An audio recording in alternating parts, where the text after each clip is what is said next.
As I awaited emergency surgery in a Las Vegas hospital room on Christmas Eve, my mother, Diane, was yelling at me on a video call. "Don't you dare ask us to cancel our Elton John concert, Sierra. We've had these tickets for months." While my 2-year-old twins, Jack and Hannah, played quietly in the corner of the room, oblivious to everything, I was once again being seen as a burden, an obstacle by my own family. The unbearable pain in my abdomen felt as if someone were mercilessly twisting a knife inside me, but the indifferent, icy expression on my mother's face during that video call hurt even more. My name is Sierra Fraser. I'm 33 years old, and for as long as I can remember, I've always been an afterthought in my own family. But at that moment, in the midst of that pain and profound disappointment, I made the decision to cut those toxic ties. This was the story of how I would make them pay for everything they put me through, how I would be reborn for my children, for myself. And that story was beginning right at that very moment. My younger sister, Piper, was the family's golden child. In my parents' eyes, she could do no wrong. I, on the other hand, I couldn't even entrust them with my only grandchildren. The 2 little lives left to me after I lost my husband, Evan, in a car accident 6 months ago, even as I faced emergency surgery for survival. The doctors had found internal bleeding related to complications from Evan's death that required immediate attention, but all my parents cared about were their concert tickets and celebrating Christmas Eve with Piper. When I finally asked for their help after exhausting all other options, my father, George's response cut deeper than any surgical tool could.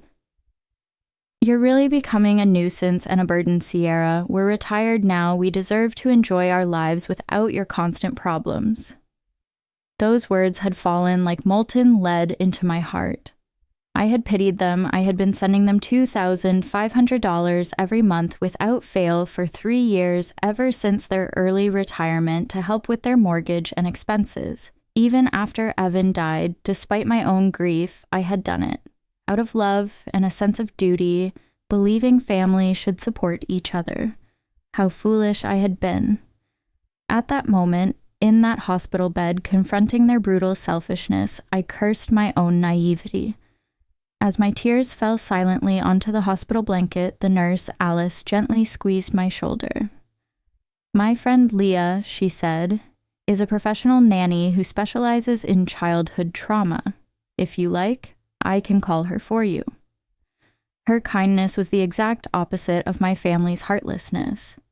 At that moment, the warmth of that stranger nurse was the humanity I couldn't see from my own family. My twins were too young to understand what was happening. They had already lost their father. Now, if the surgery went wrong, they might lose me too. The thought terrified me, but not as much as the thought of leaving them with people who saw them as burdens. It was in that moment, with the sharp pain coursing through my body and disappointment crushing my heart, that I made my decision. "Yes, please call her," I told Alice, and with those words I began to sever the poisonous ties to the people who had raised me but never truly loved me. This was a painful but liberating decision for me. As I hung up the phone, a flood of memories washed over me. My childhood was filled with moments of being overlooked while Piper always received all the attention. When I graduated college with honors, my parents barely acknowledged it because Piper had been cast in a local commercial that same weekend. When I married Evan, they complained about the wedding venue being too far from their home. Even when the twins were born, they visited only once, claiming the babies were too fussy for their liking. Evan had been my rock through it all. He understood the pain of family disappointment, having been estranged from his own father for years. "We'll build our own family," he would say, "one that knows how to love." And we did. A warm home filled with laughter and acceptance. But 6 months ago, a drunk driver stole him away, leaving me to raise our children alone while battling depression and grief. Despite my loss, I continued supporting my parents. I even increased the monthly amount when they mentioned struggling with inflation. I wanted to be better than them, to show that family should stand by each other no matter what. The irony was crushing. Here I was, bleeding internally, possibly dying, and they couldn't miss one concert to care for my children. What kind of love was this? What kind of family was this?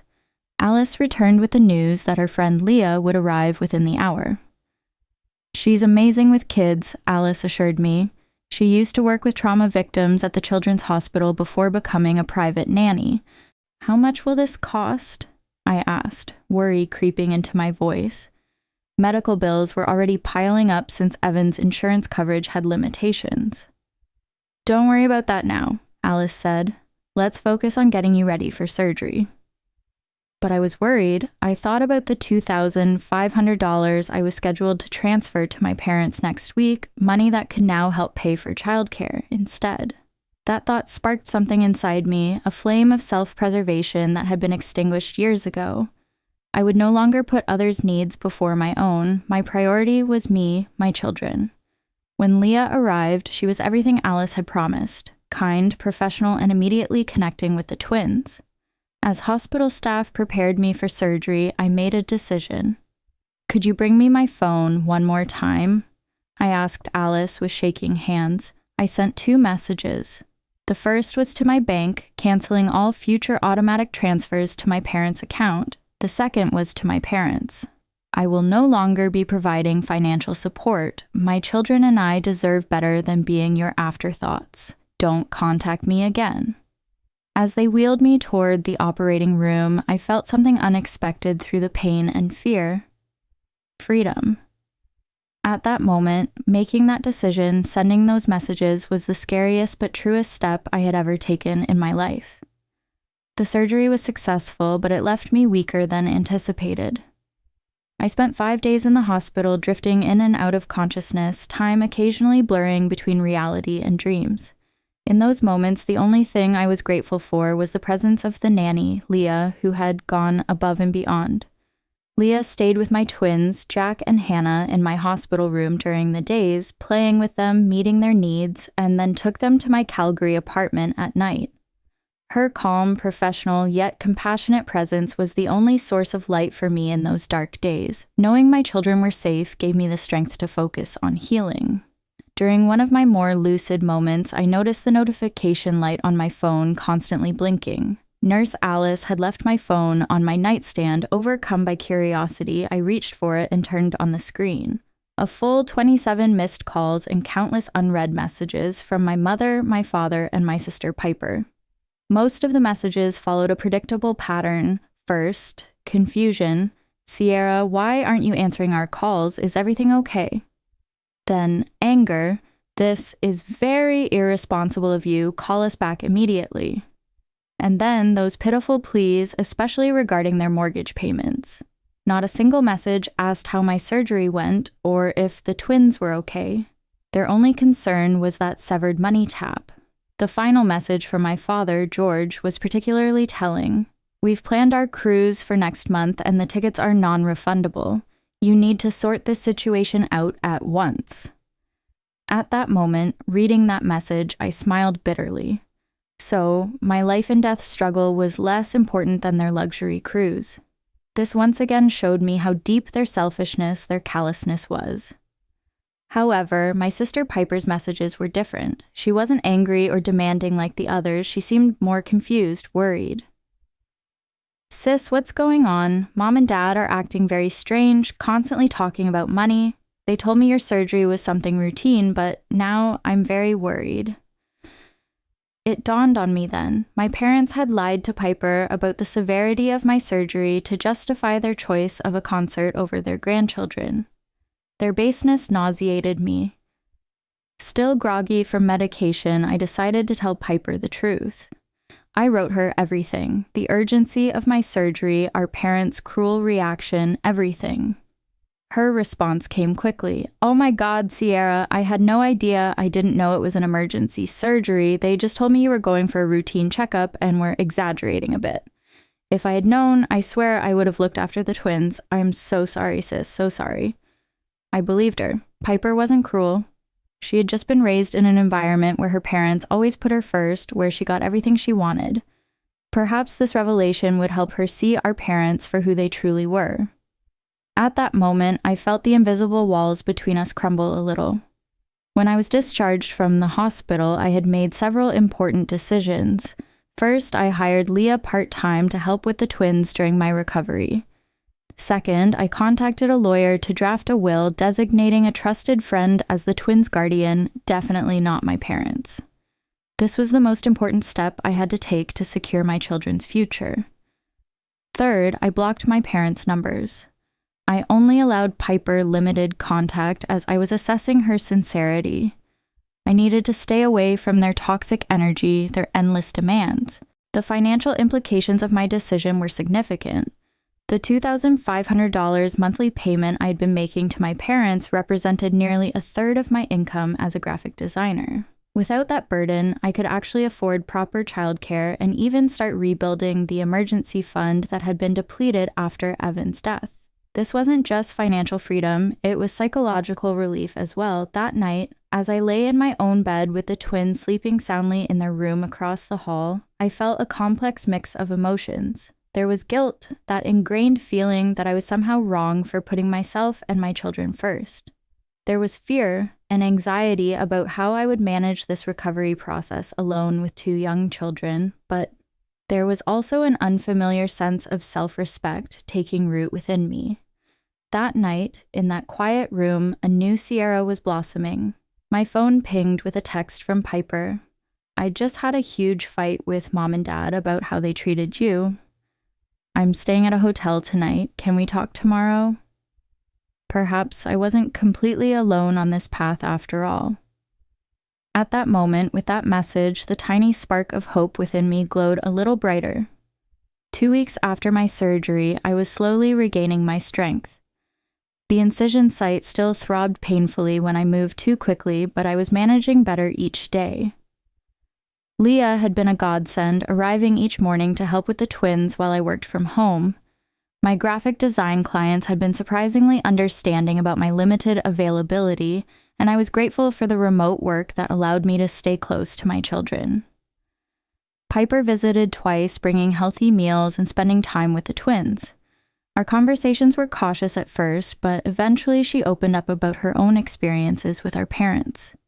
They always made it seem like you were choosing to distance yourself from the family, she admitted one evening as we watched the twins play. I never realized they were pushing you away. I was beginning to see a new side to my sister, one that had been hidden beneath years of our parents' manipulation. This was perhaps a hope for rebuilding the broken bond between us. Then came the knock at the door. I had been half expecting it. Through the peephole, I saw my parents standing in the hallway. My mother was clutching her designer purse nervously, while my father stood with his arms crossed, that familiar, impatient expression etched on his face. I hesitated, my heart pounding, but then I took a deep breath and opened the door just enough to speak through the gap. "What do you want?" I asked, my voice steadier than I expected. "Sierra, darling, we've been so worried," my mother began, her sugary tone immediately raising my defenses. "You haven't been answering our calls, and we needed to make sure you and the twins were all right." "We're fine," I replied flatly. "If that's all—" "That's not all," my father interrupted, pushing slightly against the door. "We need to discuss this ridiculous financial situation. The bank called about our mortgage payment, and we had to dip into our cruise savings to cover it." The audacity was breathtaking. Not a single question about my recovery, not the slightest concern for their grandchildren, just demands about money. At that moment, I felt the last shred of love I might have had for them disappear. "I told you I'm cutting financial ties," I said. "I meant it." "But sweetie," my mother pleaded, her voice rising an octave, "we've come to depend on that money. Your father and I adjusted our lifestyle based on your commitment to help us." "My commitment?" I echoed in disbelief. "I've been sending money out of guilt and obligation while you couldn't even watch your grandchildren during my emergency surgery." My father's face darkened. "That's not fair, Sierra. We had plans." "Plans? More important than my children's safety? More important than my life?" I replied, anger rising. "Do you know what the doctor said? There was a chance I might not survive that surgery. Did you even bother to ask?" Their silence was answer enough. "We made one mistake," my mother whispered dramatically. "Are you really gonna punish us like this?" "This isn't punishment, Mom. This is a consequence," I said, feeling a strange calm overtake me. "I've spent my entire life seeking your approval and support, and in my moment of greatest need, you chose Elton John tickets over helping me." "We're your parents," my father interjected, his tone shifting to demand respect. "And I'm a parent too," I countered. "I would never treat Jack and Hannah the way you've treated me. Never." Just then, Hannah toddled into view, clutching her favorite stuffed giraffe. My mother instantly switched tactics. "There's my precious grandbaby," she cooed, bending down. Hannah, unfamiliar with these relative strangers, promptly hid behind my legs and looked at me with uncertainty in her eyes. "I think you should leave," I said quietly. "When I'm ready to talk, if I'm ever ready, I'll reach out." "But the money," my father started. "Is no longer your concern," I finished, gently closing the door. At that moment, for the first time in my life, I had drawn my own clear boundaries, and it felt incredibly liberating. The next morning, my parents returned with reinforcements. My Aunt Beverly, my mother's sister, who had always positioned herself as the family peacemaker. "Sierra, honey, let's be reasonable," Aunt Beverly pleaded from outside my door, which I had not opened. "Your parents are struggling without your help." "They managed their finances for decades before I started helping them," I replied through the door. "They chose early retirement knowing their savings weren't adequate." My mother's voice broke in. "We made those decisions because you promised to help us. We've had to cancel our cruise and now we might lose the house." Their attempts at manipulation were so transparent now that I'd stepped back from the fog of guilt they'd surrounded me with for years. When had I ever promised lifetime support? I had offered to help temporarily after their retirement, but somehow that had evolved into an expected permanent arrangement. "Mom, Dad," I said firmly, "I'm recovering from major surgery and caring for 2 toddlers. This conversation is over." I then walked away from the door, ignoring their continued knocking and pleading. Later that day, I received a group email from my father addressed to the entire extended family, detailing how I had abandoned them in their time of need after they had sacrificed everything for me. The email conveniently omitted their refusal to help with the twins during my emergency surgery, instead painting me as an ungrateful daughter who had suddenly cut them off without reason. This was their last desperate attempt, trying to shame me through social circles, perhaps hoping to force me back with guilt. But what they hadn't anticipated was the backlash. My cousin Connor, who lived near my parents and knew some of the situation, replied to the group, "Uncle George, I heard you just bought a new boat last month. If things are so bad, have you considered selling it? And Aunt Diane, wasn't that a new diamond tennis bracelet you were showing off at Thanksgiving?" Other family members chimed in, many privately messaging me to ask for the full story. Piper had also stepped in, telling them the truth about my surgery and our parents' callous behavior. Even Aunt Beverly, who had always taken my mother's side in family disputes, called me directly after learning the truth. "I had no idea about your surgery, Sierra," she admitted. "They told me you were just being dramatic about some routine procedure and using it to punish them financially." The outpouring of support was surprising. Cousin Connor's wife dropped off home-cooked meals. A second cousin I barely knew offered her services as a part-time babysitter free of charge. Piper started spending weekends at my apartment, helping me out and getting to know her niece and nephew. Most surprisingly, Alice, the nurse from the hospital, connected me with a support group for young widowed parents. Their first meeting was held via Zoom so I could participate from home, and for the first time since Evan died, I felt truly understood by people who had walked my path. My parents' financial situation, meanwhile, deteriorated quickly. They had indeed been living beyond their means, counting on my monthly contributions to maintain their lifestyle of travel and luxury purchases. Piper, at their request, helped them review their finances and called me in shock. "They're not destitute, Sierra. They're just overspent. They'd be fine if they sold the boat and that vacation timeshare." But they, instead of selling their luxuries, still expected me to magically appear and solve all their problems. Their increasingly desperate voicemails and texts continued, but with each passing day, their hold on me weakened. I had escaped their toxic web. Meanwhile, my own life was transforming in unexpected ways. The support group had become a lifeline, connecting me with other parents facing similar challenges. Through them, I met Monica, a real estate agent whose husband had died of cancer 2 years earlier, leaving her with a 3-year-old son. She helped me consider options I hadn't thought possible, like selling my 2-small apartment and using the equity to move to a more affordable neighborhood with better childcare options. I'd also started a small side business designing memorial websites inspired by the one I'd created for Evan. Several members of my support group had commissioned sites, and word was spreading. For the first time since becoming a widow, I felt a sense of purpose beyond mere survival. The contrast between my growth and my parents' collapse became even more apparent when they showed up unannounced at my apartment again, this time with a detailed spreadsheet of their debts.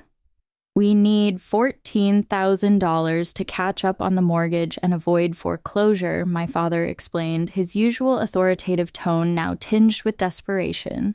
I invited them in, not out of obligation, but because I was curious to hear their perspective now that they were truly facing consequences. "What about selling the boat?" I asked, gesturing for them to sit at my small dining table. "We'd take a loss," my father protested. My mother quickly added, "And the timeshare, we've tried, but the market is terrible. Besides, those are our retirement luxuries." I almost laughed at the absurdity. "Luxuries you can't afford?" "We could afford them with your help," my father countered, his tone hardening. "It's the least you could do after everything we've done for you." "What exactly have you done for me?" I asked quietly, the question hanging in the air like a challenge. The twins chose that moment to toddle into the room, Jack clutching his favorite truck and Hannah babbling happily. My parents' expression softened instantly. "There are our precious babies," my mother cooed, reaching for Hannah, who promptly hid behind my legs. "They don't know you," I stated simply. "You've seen them, 3 times in their lives? You chose not to be involved." "That's not fair," my father protested. "We're busy people. Too busy for your only grandchildren, too busy to help your daughter through emergency surgery, but not too busy to ask for money," I observed. "I think that says everything about your priorities." My mother's face crumpled, whether from genuine emotion or calculated manipulation, I couldn't tell anymore. "Without your help, we'll lose everything," she whispered. "I lost my husband," I replied, my voice steady. "My children lost their father. We survived." "You'll survive too?" 3 months after my surgery, my parents faced the inevitable. They were forced to sell their house to avoid foreclosure. Piper kept me updated on their situation, though I maintained my distance. They had managed to find a modest condo, significantly downsizing from their 4,000 square foot lakefront property. My father had reluctantly sold his boat at a loss, and they had finally unloaded the timeshare for a fraction of what they'd paid. "They're actually blaming you for their financial problems in front of everyone," Piper informed me during one of her weekly visits. "It's bizarre to watch. They tell anyone who'll listen that you abandoned them after promising lifelong support." "Let them talk," I replied, feeling surprisingly unbothered. "The truth speaks for itself." And it did. My extended family had largely rallied around me after learning the full story. Even my father's sister, who had always taken his side in family disputes, called to express her support after hearing about their refusal to help during my surgery. Meanwhile, my own situation had improved dramatically. Monica from my support group had helped me find and purchase a small 3-bedroom house in a family-friendly neighborhood. The mortgage payments were actually less than my apartment rent had been, and the twins had a backyard to play in for the first time in their lives. My side business designing memorial websites had grown enough that I could reduce my graphic design clients and focus on work that felt meaningful. Leah still helped with childcare 3 days a week, but I'd adjusted my schedule to maximize time with Jack and Hannah. Most importantly, I'd found a community. Neighbors brought casseroles when we moved in. The support group organized play dates. Piper had become a genuine sister rather than a competitor for our parents' affection. Even Alice from the hospital occasionally stopped by with her children. I had lost my husband and cut ties with my parents, yet somehow I felt less alone than ever before. 6 months after my surgery, I received a letter an actual handwritten letter from my mother. I almost threw it away unopened, but curiosity won out. Inside was something I'd never seen before, a genuine apology. "I've had time to reflect on my behavior," she wrote. "Watching you build a life without our help has forced me to confront some painful truths about myself as a mother. I was jealous of your independence, your resilience. I resented that you didn't seem to need me the way I needed my own mother, but now I see that you did need me, just not in the ways I wanted to be needed. When you asked us to care for the twins during your surgery, you were reaching out, and we failed you completely. I am deeply sorry." The letter continued, explaining how they had completely restructured their finances. My father had taken a part-time job at a local hardware store. They had sold most of their luxury items and were living modestly for the first time in decades. She didn't ask for money or even forgiveness, just acknowledgement of her apology. I showed the letter to Piper, who was skeptical. "They've been talking about writing to you for weeks." Dad was against it at first, but I think he's starting to see things differently too, especially after his heart scare last month. "Heart scare?" I asked, concerned despite myself. "Just high blood pressure and chest pains, but it scared him. He's on medication now and actually following doctor's orders," Piper explained. "I think facing mortality has humbled him a bit." I wasn't ready to respond to the letter immediately. I needed time to process my feelings. Was this genuine remorse or another manipulation tactic? Had they truly changed, or were they simply adapting their strategy? That night, I looked at old family photos for the first time since cutting ties. Behind the smiling faces, I saw patterns I'd been blind to before. My parents had always been performers, playing the role of perfect parents while serving their own needs first. A year after my surgery, I finally agreed to meet my parents at a neutral location, a quiet cafe near my new home. When they arrived, I barely recognized them. My father seemed smaller somehow, his confident posture replaced by a humbler demeanor. My mother's designer clothes had been exchanged for simple, practical attire. The twins were with Piper for the afternoon. I wasn't ready for a full family reunion just yet. We sat in awkward silence until my father did something unprecedented. He cried. "I've been a terrible father," he admitted, his voice breaking. "And an even worse grandfather. I don't expect your forgiveness, but I want you to know that I see it now, how selfish we've been." My mother reached across the table, not quite touching my hand, but gesturing toward it. "We've spent months in family therapy," she explained. "It was Piper's idea, and we resisted at first, but it's been transformative." I didn't rush to forgive them or make promises I couldn't keep. Instead, I shared pictures of the twins, Jack and Hannah, and told them about our new life. They listened without interrupting, without making it about themselves, perhaps for the first time ever. As we parted, my father asked quietly, "Would it be possible, someday, to know our grandchildren?" I considered this carefully before answering. "That depends on your actions, not your words. If you're genuinely committed to change, we can start with short, supervised visits. But understand this, my children will only have relationships with people who respect their mother." Walking away from that meeting, I felt neither the crushing weight of obligation nor the burning resentment that had defined our relationship for so long. Instead, I felt something new, the calm assurance of a woman who knew her worth, who had created boundaries and would enforce them without apology. Whether my parents could truly change remained to be seen. But I had already transformed, from a daughter desperate for approval into a mother fierce in her protection and clear in her expectations.